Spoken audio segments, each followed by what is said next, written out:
أسعد فؤادي كلما ذكر الحبيب ترنما، ذاك الذي رب العلا صلى عليه وسلم، نبي رب العالمين الصادق الهادي الأمين، الطاهر الدمث الذي للحق صار معلما، للحق صار معلما. ذاك الذي رب العلا صلى عليه وسلم، صلى عليه وسلم.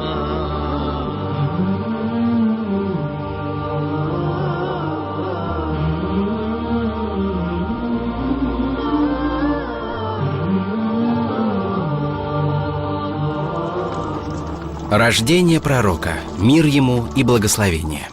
В понедельник, 12 числа месяца Рабиаль-Ауаль, в год слона, в год 571, на земле произошло великое событие. Шайтанов начали забрасывать камнями, а небо стало охраняемым. Было сказано, что в этот день упало 14 балконов во дворце Хасроя, и погас огонь огнепоклонников. Хасан ибн Сабит сказал: «Я был маленьким ребенком в Медине. Раньше ее называли Ясрибом. Я играл вместе с детьми и помню, что в этот день один иудей воззвал с одной из крепостей: «О собрание иудеев! О иудеи!» Иудеи собрались вокруг него. Они сказали: «Что произошло?» Он ответил: «Сегодня появилась звезда Ахмада. Сегодня появилась звезда Ахмада». Да, сейчас произойдет удивительное событие. Самое великое рождение в истории человечества. Чье же это рождение?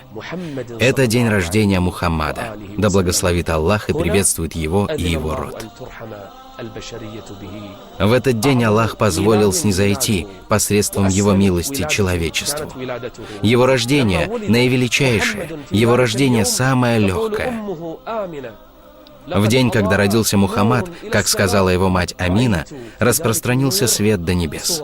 Она сказала: «Я видела в этом свете дворцы Шама, словно его община и его государство достигнет Шама».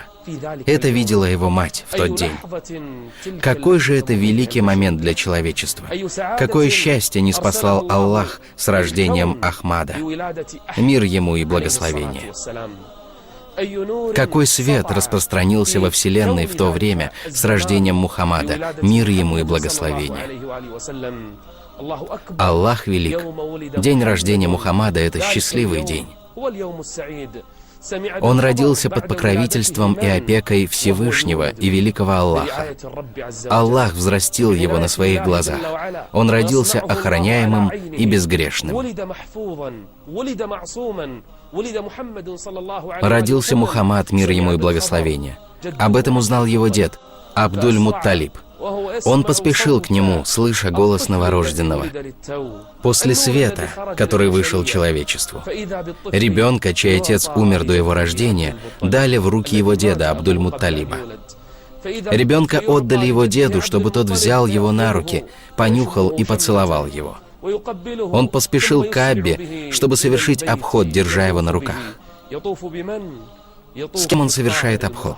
Он совершает обход с чистым и очищающим избранником, да благословит его Аллах и приветствует, которого благословляют ангелы на небе и которого благословляет всемогущий и великий Господь. Абдуль-Мутталиб взял ребенка и совершил с ним обход вокруг Каабы. Он вошел с ним в Каабу, радуясь рождению этого ребенка. Затем он вернул его матери Амине. Она очень сильно обрадовалась его рождению. Он отдал его матери Амине, сказав: «Я назвал его Мухаммадом. Я назвал его Мухаммадом». Какое же счастье снизошло на человечество в тот день!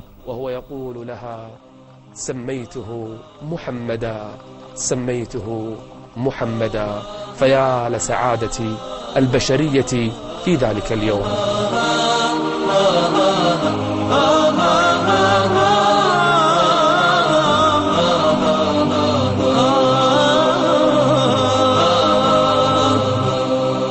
الأرض فاضت بالضياء لما أتى خبر السماء. الأرض فاضت بالضياء لما أتى خبر السماء. ولد الحبيب محمد، ولد النبي محمد، فإذا الدنا قمر أضاء في مولد الهادي البشير. كم عم في الكون السرور، في مولد الهادي البشير. كم عم في الكون السرور. قد أطفئت النار، قد أطفئت نار وراح يشع في الآفاق نور. الأرض فاضت بالضياء لما أتى خبر السماء. الأرض فاضت بالضياء لما أتى خبر السماء. ولد النبي محمد.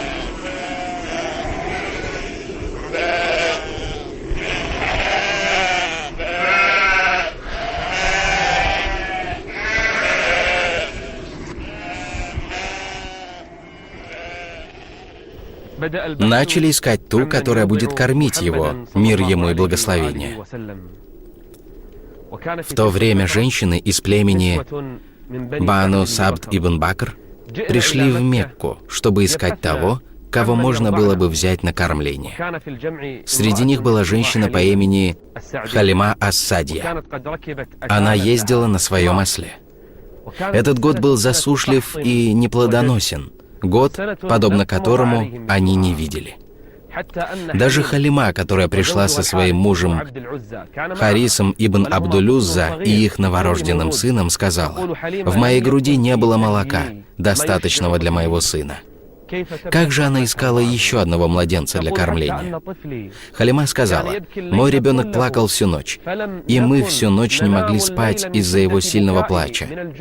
Это ее ребенок. Как же она искала младенца для кормления?» Она говорит: «Мы доехали до Мекки. Не было ни одной женщины, которой бы не предложили взять на кормление Мухаммада, мир ему и благословение. Все мы отказались, когда узнали, что он сирота. Что нам делать с сиротой? Чем поможет его дед, и что сможет сделать его мать? Мы все оставили его. Мы искали, кого взять на кормление. Все мои подруги нашли, осталась только я». Она была слабой, но сказала мужу: «Я не хочу возвращаться к подругам без младенца, которого бы взяла на кормление. Клянусь Аллахом, я непременно вернусь к сироте и возьму его». Мой муж ответил мне: «Сделай так. Возможно, Аллах сделает это благодатным для нас». И я нехотя взяла Мухаммада, так как не нашла другого. Я взяла его, мир ему и благословение, и вернулась к своим подругам, чтобы вернуться на родину. Она сказала: «Я положила его к себе на колени. Грудь моя наполнилась молоком. Он взял у меня грудь и пил, пока не напился. Затем я дала грудь своему сыну. Он тоже пил молоко, пока не напился. А потом он уснул, хотя он не спал несколько дней. С утра мой муж сказал: «В младенца, которого ты взяла, благодать». Она ответила ему: «Я прошу Аллаха об этом». Она сказала: «Даже вымя овцы, которое до сих пор было пустым, наполнилось молоком. Даже осел, на котором я ездила, стал быстрее. Женщины, которые были со мной, говорили мне: не торопись, где тот осел, на котором ты приехала?» Я ответила: «Это он и есть». Они сказали: «Клянемся Аллахом, в этом осле что-то есть». Но дело не в осле и не в овце, и не в молоке. Воистину, дело в нем, лучшем творении Аллаха, в Мухаммаде. Если он останавливался где-то, то там не спосылалась благодать. Она сказала: по прошествии нескольких дней мы достигли родины, земли племени Саад ибн Бакр. Когда мы доехали до своего селения, а год был засушлив, не осталось у нас ни еды, ни питья. А когда доехал Мухаммад, то вымя наших овец наполнились молоком. Раньше они не наедались, а сейчас мы выводили их пастись ежедневно, и их вымя наполнялись молоком. Мы пили его, поили им своих детей. Я начала кормить своих детей, и нам стало этого достаточно. Овцы же моих соседей были голодными, и они начали говорить друг другу: «Пошлите своих овец пастись с овцами дочери Аби Зуэйба», имея в виду Халиму. Сказала Халима: «Они отправляли своих овец с нашими. Наши овцы возвращались сытыми, а их — голодными». Это молоко не Халиме, не овцам и не для этого места. Оно приходит из-за благословенности Мухаммада, мир ему и благословение. Она сказала: «Мы прожили несколько лет в благодати и не видели годы, подобные этим годам. Когда закончилось 2 года его кормления, я должна была вернуть его матери, хотя не хотела этого». Халима не хотела возвращать его матери. Сказала: «Когда я довезла его, мир ему и благословение, до его матери Амины, то сказала ей: оставь его у нас. Я боюсь за него из-за болезней в Мекке». Она отказалась. Я настаивала, пока она не согласилась. Я вернула его, желая его благодати. Халима полюбила его. Она сказала: «Когда он вернулся к нам и играл со своим молочным братом, неожиданно пришло 2 мужчин, одетых в белые одежды. Молочный брат Мухаммада испугался и поспешил к своей матери, а эти 2 мужчин, одетые в белые одежды, взяли Мухаммада, мир ему и благословение. Это были не мужчины, это ангелы». Она сказала: «Они взяли его и положили на землю, а затем раскрыли его грудь, вытащили сердце и вымыли его водой в тазу. Потом вернули его на место, и грудь вернулась в прежнее состояние. Когда мы пришли к нему, обнаружили, что цвет его лица изменился. Я обняла его и вернулась с ним домой, боясь за него».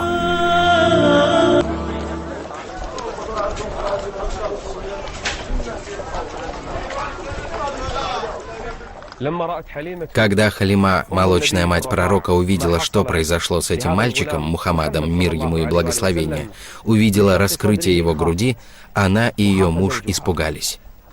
Ее муж, молочный отец пророка, сказал ей: «Ты поняла, что произошло с ним?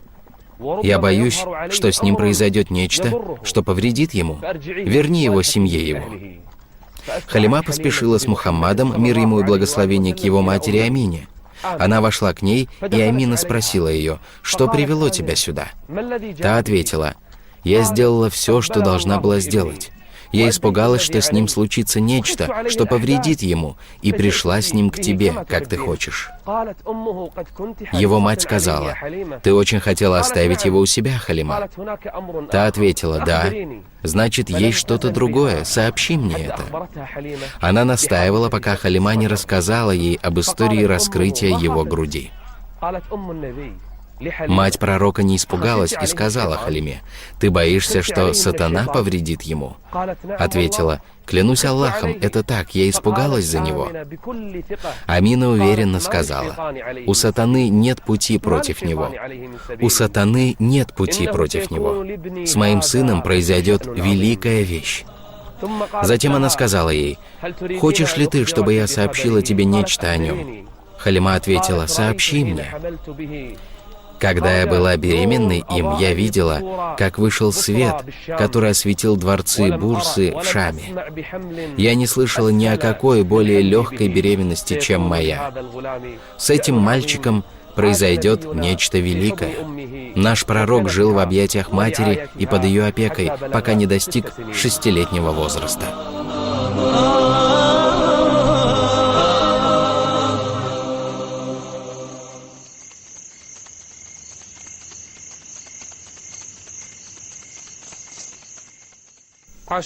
Пророк, да благословит его Аллах и приветствует, жил в объятиях своей матери Амины. Когда ему стало 6 лет, мать хотела обрадовать его и поехала с ним к его дядям из Бану Ади ибн Наджар в Медину. Его мать поехала с ним из Мекки в Медину, когда ему было 6 лет. Как же красив этот мальчик! Его жизнь — счастье. Он поехал к своим дядям, и они увидели его.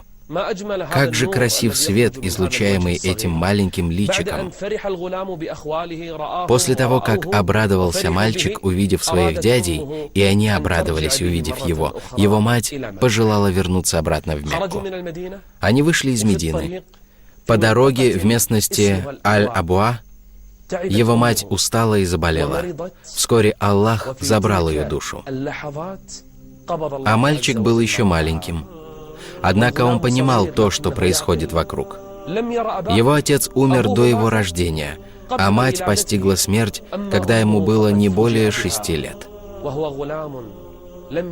Мать умирает на его глазах, и ее хоронят в Аль-Абуа. О Аллах! Кто есть у него в этой жизни?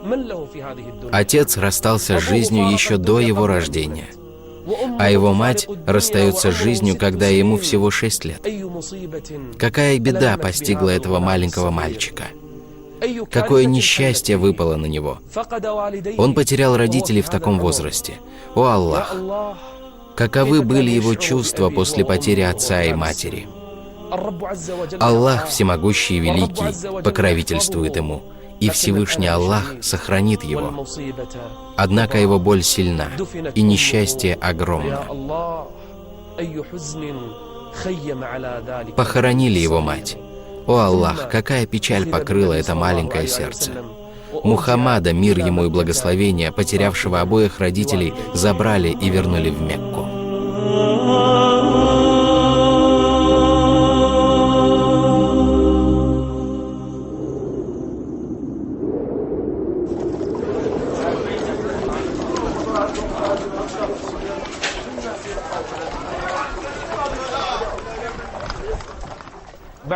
После смерти матери его взял на попечение дед. Ему тогда было 6 лет.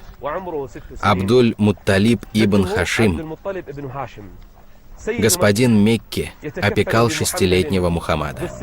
Воспитывал его наравне с другими своими детьми, дядями пророка Мухаммада, мир ему и благословение. Абдуль-Мутталиб имел ежедневный обычай. Когда Кааба начала отбрасывать тень, дети его стелили в его тени молитвенный коврик. Но никто не решался садиться на него, пока не приходил Абдуль-Мутталиб. И если он садился, его сыновья усаживались из уважения вокруг него. Исключением был Мухаммад, мир ему и благословение, а ведь он еще маленький мальчик. Он приходил до своих дядей и садился на коврик, прежде чем садился на него его дед Абдуль-Мутталиб. Его дяди пытались запретить ему делать это и отдалить его от коврика. Но Абдуль-Мутталибу это не понравилось. Он говорил своим сыновьям: «Оставьте его, оставьте. Воистину, у этого мальчика великое дело. Воистину, у этого мальчика великое дело». Он приближал к себе маленького 6-летнего Мухаммада, гладил его по голове, гладил по спине. Так Абдуль-Мутталиб его любил. Однако пророк пробыл у него только 2 года. Когда он достиг 8 лет, Аллах забрал Абдуль-Мутталиба. Пророк перенес большое горе от смерти своего деда. Он не видел своего отца, перенес потерю матери, а сейчас и потерял деда Абдуль-Мутталиба. Его взял под свою опеку его дядя Абу-Талиб. Абдуль-Мутталиб был ответственным за заботу о колодце Зам-Зам. Когда умер Абдуль-Мутталиб, эта благородная ответственность передалась к его сыну Аббасу. И до наших дней род Аббаса контролирует Зам-Зам и все, что связано с этим. Наш пророк, мир ему и благословение, был под опекой своего дяди Абу-Талиба, пока не вырос и возмужал.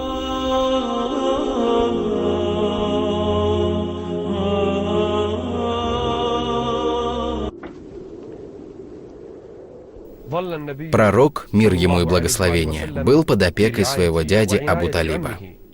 Абу-Талиб любил его, как и своих детей, и опекал его. Он даже обучал торговле и тренировал его с детства. И когда Абу-Талиб, дядя пророка, решил поехать торговать в Шам, он взял с собой Мухаммада, да благословит его Аллах и приветствует. Тогда ему было 12 лет.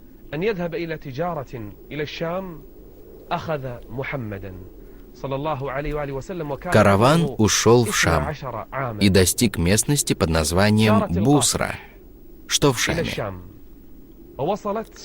Там был монастырь одного монаха. Он не выходил из своего монастыря и занимался только поклонением. Однако, когда он увидел этот караван, то вышел и пошел к этому каравану. Начал смотреть его, пока он не дошел до Мухаммада, мир ему и благословение.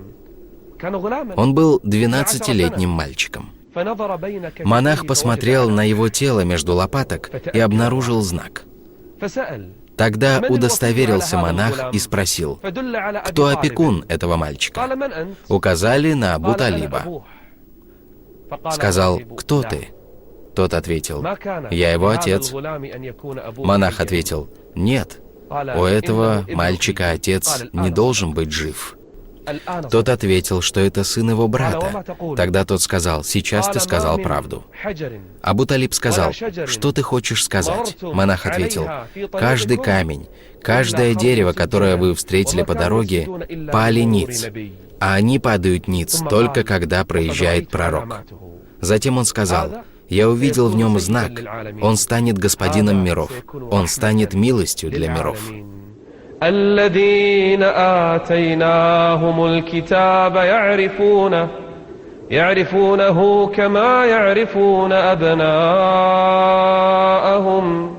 وإن كثيرا منهم ليكتمون الحق وهم يعلمون الحق من ربك فلا تكونن من الممترين. Этот монах принял их в гости и проявил к ним свое гостеприимство, хотя он не делал этого для проходящих караванов. После этого он спросил их, куда они держат путь с этим мальчиком. Ответил: «Мы идем в такие-то места, чтобы покупать и продавать, торговля». Монах сказал ему: «Не делай этого. Я беспокоюсь за этого мальчика. Если о нем узнает кто-нибудь, то захочет навредить ему». Абу-Талиб сказал: «Что мне делать?» Монах ответил: «Я советую вернуться с этим мальчиком в Мекку. Не идите с ним в те места». Абу-Талиб последовал совету монаха, а звали его Бахира. Он вернул Мухаммада, мир ему и благословение, в сопровождении некоторых мужчин, чтобы его не постигло зло. Они вернули его в Мекку в безопасности и здравии. Так знаки пророка Мухаммада начали открываться людям. Постепенно они начали становиться ясными. Он начал взрослеть, но не так, как его сверстники.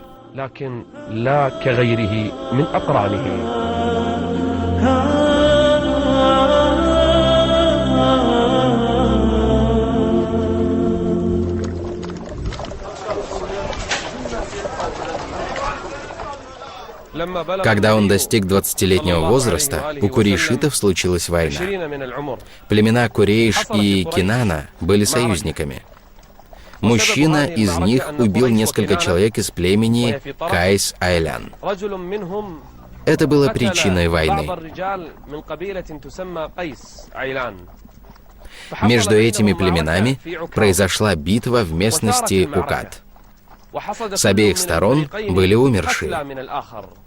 Пророку было 20 лет, и он участвовал в этой битве. Он подготавливал стрелы своим дядям. Эта битва продолжалась, а количество умерших с двух сторон увеличивалось. Беда была в том, что эта битва произошла во время запретных месяцев. Поэтому ее назвали битва Фиджар. Люди проявили беззаконие, убивали в запретные месяцы, в которые было запретное убийство. Когда окончился день, стороны договорились прекратить убийство и подсчитать умерших. Если умерших с одной стороны было больше, другая должна была выплатить выкуп за умерших. Эта битва была названа битвой Фиджар. После этого сражения в Мекке произошел другой случай. Мужчина из Зубейда пришел в Мекку с товаром для продажи. У него его купил мужчина по имени Аль-Ас ибн Уайль ас-Сахми. Он не оплатил его, когда купил этот товар. Тот попытался взять деньги, но не смог. Он пошел искать человека, который смог бы помочь ему взять деньги за товар. Никто не помог ему против его притеснителя, Аль-Аса ибн Уайля. Тогда притесненный мужчина из Зубейда взошел на гору Абу-Кубейс и прокричал громким голосом, попросил о помощи в стихотворной форме. Его услышал Аз-Зубейр ибн Абдуль-Мутталиб и спросил, что с ним. Тот рассказал ему то, что с ним произошло. Прокричал Аз-Зубейр, сказав: «О люди, что с вами? Мужчина приходит в Мекку, и вы забираете его имущество? Его притесняют, и никто не помогает ему». После битвы и того, что произошло с этим мужчиной, собрались главы племен. Собрались господа курейшитов из Бану Хашим, из Бану Абдуль-Мутталиб, из Зухра и других. Они собрались для принятия договора, который был назван договором Фудуль. Этот договор был принят в доме Абдуллаха ибн Джудана. Это был благородный мужчина, он был господином. Среди присутствующих был и наш пророк, мир ему и благословение. Он участвовал там, так как был правдивым и честным. Участвовал, так как люди любили его слова. Принимал участие, так как он заслуживал это. О чем же они договорились? Договорились, что если придет притесненный, прося о помощи, будь он жителем Мекки или нет, жители Мекки должны будут помочь ему. Курейшиты и другие ее племена должны помочь угнетенным, из какого бы он племени не был, из курейшитов или других. Пророк, мир ему и благословение, говорит об этом великом договоре того времени. Никто из арабов не думал о подобном договоре. Он сказал: «Меня позвали составлять договор в дом Абдуллаха ибн Джудана. Я не хотел, чтобы вместо этого мне дали красных верблюдов». То есть, если бы мне вместо присутствия на этом договоре предложили много имущества, то я бы не согласился. Затем сказал, да благословит его Аллах и приветствует: «Если бы меня позвали на него в исламе, то я непременно бы согласился». То есть я соглашусь на любой договор, кто бы на него ни позвал, если он защищает угнетенного. Таков был он, мир ему и благословение. Он заботился об угнетенном и не смотрел, кто призывает его на помощь, был ли это мусульманин или нет. Главное, чтобы помогали обиженному. Этот договор распространился между племенами и между арабами, что эта Кааба запретна, и что жители Мекки будут на стороне притесненного и будут помогать ему, из какого бы племени он не был, из их или из другого. Так между племенами возвысилось положение курейшитов и их племен, положение их господ. Они были на стороне угнетенного. Пророк, мир ему и благословение, жил сиротой в начале своей жизни, и Аллах дал ему приют. В начале своей жизни он ничего не имел и пас овец, и каждый пророк пас овец. За эту работу он брал мелочь, на которую покупал себе пропитание. Когда он немного повзрослел, начал заниматься торговлей и приобрел некоторое имущество. Всевышний Аллах обогатил его и заботился о нем, когда тот был маленьким.